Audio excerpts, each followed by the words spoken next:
Hello, everyone, and welcome again to another Teacher Joseph podcast. The verb of today is to trigger. To trigger. And that's when something happens which causes something else to happen. Let me explain. The loud noise at the disco triggered a panic. Okay, so the loud noise, because it happened, caused the panic, something else to happen. Okay, certain smells can trigger memories, is another one. The alarm system is designed to trigger automatically in case of a fire. It doesn't say what it's triggering, but presumably it's triggering itself to make a noise, okay? His apology triggered forgiveness. The announcement of the new dress code triggered a debate amongst the employees. To trigger. So to trigger is when you do something which causes something else to happen. All right. Also, as a noun, it is the trigger, the thing which happened. For example, the trigger for the new dress code was employees coming in dressed badly every day. The trigger for the loud noise at the disco, well, we don't know. Maybe it was an explosion, but there was some trigger which created the loud noise, which created panic. The trigger. So it's a noun and it's also a verb. And as an adjective, it would be triggering. The triggering thing that happens, okay, to trigger. Now, in our news today here in the UK, book experts have triggered a debate by suggesting that William Shakespeare was actually a woman. Now, let me give you some background to this. As you probably know, British people are a little bit, how can I say this? We're sometimes a little bit insecure with gender. And I think it's because we love putting things in boxes, labeling them, and moving on. But when we find people are moving gender, changing gender, talking about gender, we get a little bit confused because it's not so easy to put certain characters in a box, label them, and then move on to the next thing.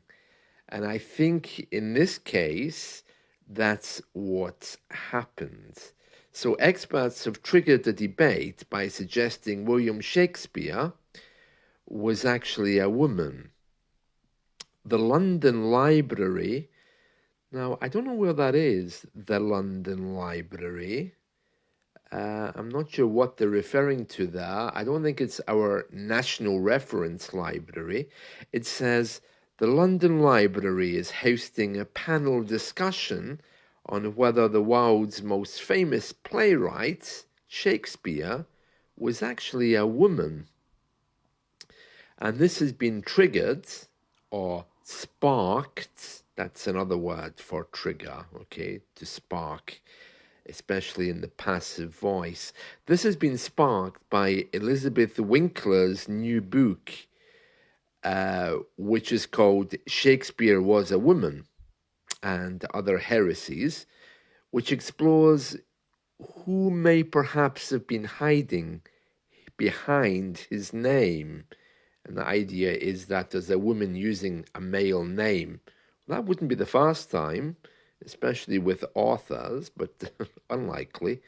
It says here, an advertisement for the event said that Shakespeare's biography is sketchy. That just means unclear, to say the least.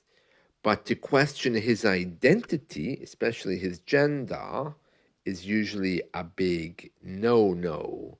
Well, yeah, to question anyone's gender, of course, is a big no-no. It's no wonder we're all insecure about our gender when people are walking around questioning it. Winkler34 says there are so many gaps in the life of the person who wrote Romeo and Juliet and Tempest. She's saying here that she thinks Shakespeare was either a disgraced aristocrat, a government spy, or was female. And don't forget Arab. That's another conspiracy theory I've heard about Shakespeare, that his real name was Sheikh Zobair. And then she goes on to say why she thinks he's female, why she thinks the author is female. Yes. But book experts have dismissed the theory, and the London Literary Institution, the London Library, debate on June 6 will feature this lady, Winkler, and also the Shakespearean actor Sir Derek Jacobi. Another author has said it is widely inappropriate for the library to be hosting such an event and thereby promoting this dreadful conspiracy theory. And other people are saying as well that the library is supposed to be a place of scholarship. Oh, very interesting. I can't imagine that, Shakespeare being a woman. Yeah, it's difficult that, isn't it? Yeah, also another big debate that's been triggered today. The Pope apparently has said that he hasn't allowed himself to watch TV for 35 years. And that's triggered a debate as to whether TV is good for people. He's saying here it was so bad for his heart, he hasn't watched any TV for 35 years. So bad for his heart. He said, I was watching television in the lounge with my fellow priests. It was July 15th, 1990. And there were some scenes on there that weren't suitable, and that wasn't good for my heart. Nothing risque, but when I went back to my room, I said to myself, a priest cannot look at such things. Oh, really? And then he says, and so the following day, I promised myself never to watch TV again. Well, I've seen him with an iPad. Doesn't he often read from an iPad? I'm sure I've seen him with an iPad doing speeches, so he's obviously online somewhere, or someone is for him. But interesting. So, yeah, that's triggered kind of a big debate here. What else are we seeing in the newspaper today? Yeah, there's loads of things. Another debate that's been triggered is someone is suggesting, one of our government organizations has suggested that we should limit what new drivers can do on the roads to cause needless deaths. They're saying that motorists, that's just people with cars, we call them motorists, they should be prevented from carrying passengers of a similar age for at least 6 months after passing a test. Apparently, the argument is, well, these restrictions exist already in the US, Canada, Australia, and Sweden. Oh, we always say that, don't we? Whenever our government wants to do anything, the first thing we say is, well, this rule already exists in Japan or Sweden or somewhere, so that's why it'll work here. But of course, it never does because we are a completely different culture. So that's another debate which has been triggered. They're trying to force people to perhaps drive differently for the first 6 months. I don't know. I mean, our government love to try to be our mother. They think that we can't look after ourselves, and they give us advice from time to time about what we should be doing. Uh-huh. Yeah, honestly, it's like going back in time sometimes. Um, so that's another debate which is going on. I doubt very much if that will go anywhere, but it's definitely being discussed. Actually, I called my friend who lives in London the other day, and she was telling me that driving down there at the moment is just crazy. She said that trying to move from A to B, which is how we often talk about moving from one place to another, from the letter A to B, is horrific. She said everything is so stressed now that it's almost like there's road rage about to happen. Road rage is that American phenomenon where you upset someone on the road, they stop the car, they get out, and they attack you. And she said it's just really crazy. No, I've never driven. I don't think I would like to. It just sounds awful. I like the idea of having a peaceful life, and it keeps me fit going out for a walk as well. Lily Allen is in the news today as well. She says she can't imagine ever sending her children to boarding school. Well, I can't imagine ever. Well, I don't have children, but I can't imagine myself sending them to any kind of school here. I think I would homeschool them. Schools here really are awful. I know many of you would love to send your kids to an English school, but let me assure you, unless it's a private school, a boarding school, or some school which is with a very high rating, really your kids wouldn't be safe.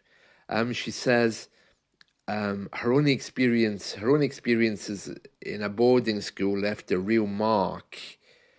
The singer attended a number of private schools, including the same ones as the royal family use. But she's saying it's a weird concept. Don't ever send your kids to boarding schools. Boarding schools are the ones where they live, okay?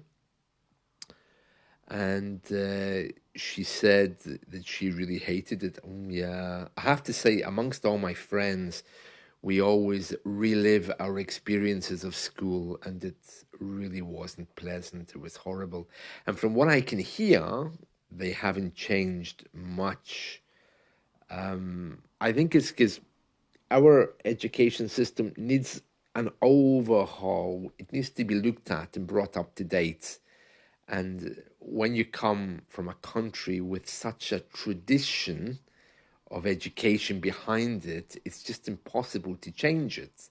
And of course, because it's operated by the government, makes it very difficult to change anyway. Because whichever party suggests it, of course, is not going to be popular. So yeah, it needs a lot of change to move with society. This whole idea of the teacher is at the front and the child is supposed to behave and just look at the teacher, those days have gone. Kids want to interact differently. What that looks like, I've no idea, but that style that we were taught with, yeah, it needs to go. And those of you who are learning English, you'll know that the best way to educate yourself isn't with a teacher standing there that you're supposed to pay attention to with an open book. It's with interaction, it's with talking, it's with doing. So yeah, that's another thing that's in our newspapers today. Yeah, so there we are. That's the phrase of today, to trigger. So lots of debate being triggered today. And well, I hope you've enjoyed this. Let's talk again soon, and have a wonderful day. See you. Bye.